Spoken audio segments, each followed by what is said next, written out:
documentation as we wind up on the issue of finance. You inherited pending bills worth about 960 million shillings. Now, the reports say that so far you've paid nearly half of that. How are you able to pay nearly half of this? What needed to suffer for you to allocate this money? What needed to suffer is that some of the projects that we needed to do, we can't do.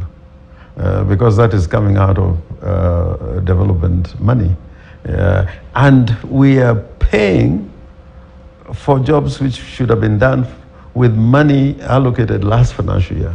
We're using the money for this financial year to pay for a project that was either done in the last financial year, or was done but not completed, or it was done and it was unbudgeted. The Constitution says, that debt must be paid fast. It has got the first, consideration in spending public money.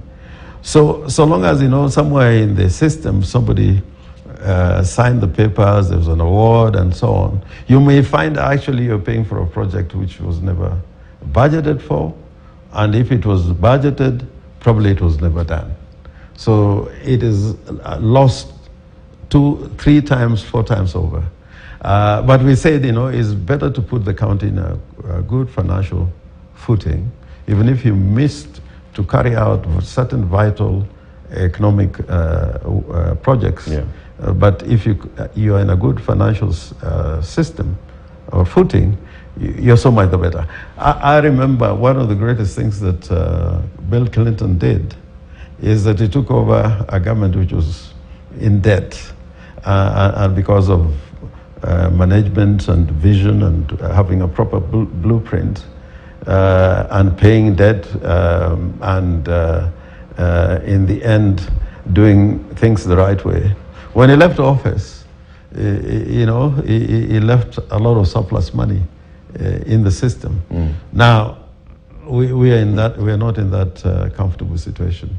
You still have to pay them. We have to pay them, and we have no alternative, because if they go to court,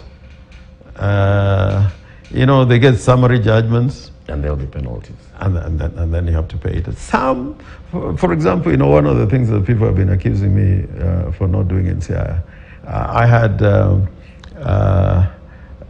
previous government which appointed chief officers. Chief officers are supposed to go with the governor, but he appointed some of them to 2026.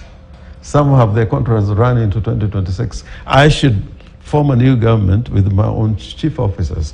Now, when I looked at what had happened with some of the chief officers that were sacked, and looking at the law and the rulings that have been made by the courts, is that you end up being sued.